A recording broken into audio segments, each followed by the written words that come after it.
Live from downtown Detroit, Local 4 News at 11 starts now. She was abducted in Lansing, but now the search is shifted to Metro Detroit. An Amber Alert in effect for 2-year-old Winter Smith. It's a developing story we've been following throughout the day. Thank you for being with us. I'm Kimberly Gill. Good evening. I'm Karen Drew in for Devin Skillion. Here is where the investigation stands at this hour. Winter Smith was believed to be with a 26-year-old man with ties to here in Detroit. He was arrested this morning after a chase in St. Clair Shores, but there's still no sign of the little girl. Pamela Osborne joins us live with the very latest, and family members obviously want Winter home as immediately. Karen and Kimberly, when we spoke with Winter's grandmother today, she was actually clinging to Winter's robe, saying that is how she was keeping her granddaughter close while this search continues. We want to show you some video just into our newsroom from Lansing of a search that took place right nearby the apartment where Winter's mom was brutally attacked before Winter was taken. Winter Smith is still out there, and her family is holding out hope that she'll be home soon. I feel like I'm there with her. Yeah, she needs somebody there with her. So, yeah.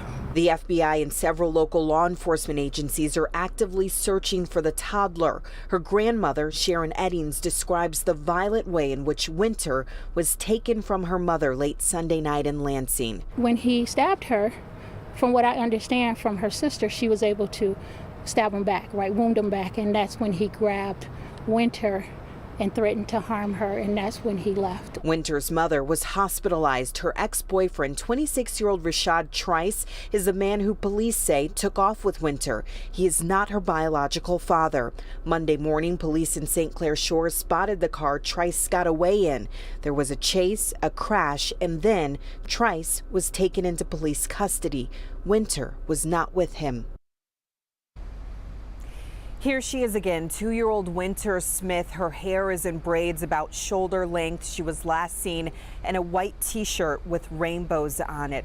Lansing police have gone door to door trying to find Winter. In fact, within the past hour and a half or so, they've actually taken to social media to address rumors that Winter had been found. They want everyone to know this is not true. That search is still very much ongoing for Winter, even at this hour, and they're asking anyone who may be making that trip from Lansing in the St. Clair Shores area, anywhere in between, to keep an eye out for any sort of clue that could lead them to that little girl.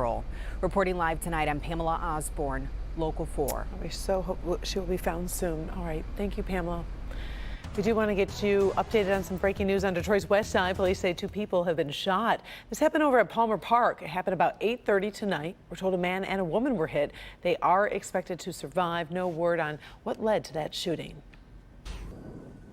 Our top story, the weather. An air quality alert is in effect for tomorrow. Let's get over to Ron Hilliard in for Kim Adams tonight. It's shaping up to be a hot one for the 4th, Ron.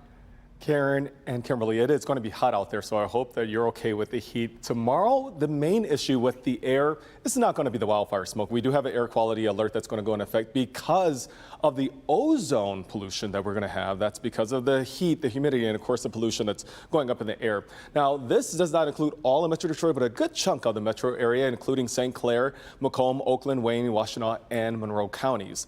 And it is also going to be a day that you want to make sure to have sunscreen on. Let's take a look at his Track 40 radar. We are clear across the metro area, not seeing any showers right now, but if you are up north or traveling up north, a couple of showers popping up around the Mount Pleasant area. Also, as you get into the Roscommon County area, just a couple of showers around the area. So what we're going to see over the next few hours, those showers are going to be spotty up toward the north. We are going to be okay down here towards southeast Michigan. A couple of showers popping up as we get into tomorrow.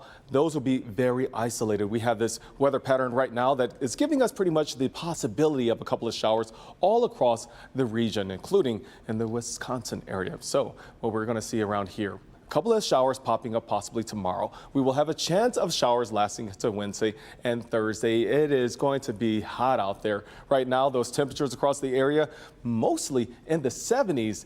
we are not going to see them falling a whole lot tonight. It is going to be mild, sticky out there. So this is what we're going to see with those temperatures over the next few days. I'm going to go ahead and give you an idea. We're talking about the temperatures above normal, around 90 degrees as we head into tomorrow and Wednesday. That is above normal, normal being 84 degrees. Karen and Kimberly. For the heat. Thank you very much, Rob. So after too many years of obnoxious behavior, people living in Kego Harbor went to the city and they said, this is dumb. This is enough. We need some change. Which is why this year you're going to see a whole lot more marine patrols out there. Mara McDonald live along Cass Lake tonight. Mara, Cass is certainly a destination lake, and I guess you can say that comes with good and bad. Yeah, Kimberly, unfortunately it does, but Kego Harbor is hoping for all good this year and no bad. And if what we saw in this lake today is any indication, the plan so far is working. And really, it all boils down to this. Kego is no longer willing to put up with drunk, disorderly, obnoxious, and disrespectful behavior on this lake. A steady presence, but not an intrusive invading army. That's the goal for the Marine patrols along Cass Lake in Kego this July 4th. I think what you're seeing right now is families enjoying themselves. The people who are out here enjoying and having fun have no issues with the sheriff's office. Those creating those issues in the past got residents so riled up, they went to the city and demanded change. July 4th last year was an event. July 5th, we had a special council meeting, and I would say half of the residents in the neighborhood behind me showed up demanding that we do something. People docking at private homes, peeing on lawns, basically using private property as their pit stop, as well as being drunk and disorderly. Mayor Kelman vowed this year would be different. I started talking to Sheriff Bouchard and the county sheriff back in January, and we started devising a plan as to how we were going to work with the residents and still allow people to enjoy Cass Lake. Realizing that about 5% of voters were causing 100% of the problem, the answer is simple. Kego is paying for a dedicated Marine patrol, and the county got monies from the state for enhanced Marine patrols as well. If today is any indication, it's working. Families out having a wonderful time on the water and on the beach, with sheriff's deputies both on land and in the water.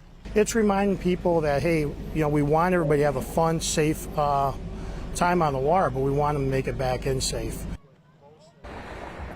Back here live, and something to consider. The sheriff's department is out here. This is not a ticket writing scheme for them. They don't want to write tickets. That's not what this is all about. So all of that is to say, if you are out here on this lake today or tomorrow and you do wind up with a ticket, you really had to work pretty hard to get it. We're live in Kego Harbor tonight. I'm Mara McDonald, Local 4. Okay, thank you for that update, Mara.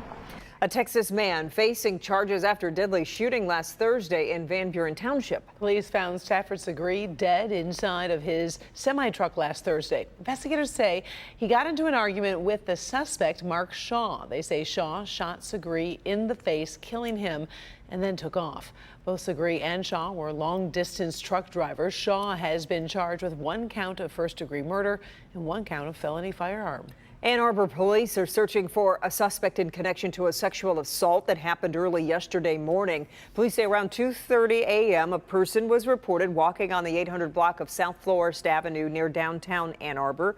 Police say a man allegedly ran up to a girl, grabbed her from behind, and sexually assaulted her. The victim was able to get away while the suspect took off toward Church Street. If you have any information, you're asked to contact Ann Arbor police. The man accused of kidnapping and killing his girlfriend, a nurse at Detroit Receiving Hospital, was back in court today. Jameer Miller faces murder charges in the death of his former girlfriend, Patrice Wilson. Today's hearing, though, centered around an unrelated drug case downriver. Miller faces 14 charges, including possession of weapons and ammunition by a felon, as well as multiple drug and firearm charges.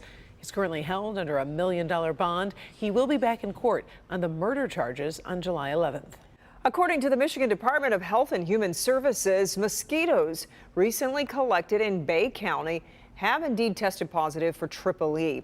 Although no cases have been diagnosed in people or animals, infections can happen from just one bite from a mosquito carrying the virus. People under the age of 15 and over the age of 50 are at greatest risk of severe disease following an infection. To protect yourself, the EPA says to apply insect repellents and make sure your windows and doors have screens to keep mosquitoes outside. AAA is offering you a ride home if you need it over the 4th of July holiday. Tow-to-go service is back. The company plans to rescue nearly 400,000 drivers with car trouble. They're also working to give rides home for impaired drivers.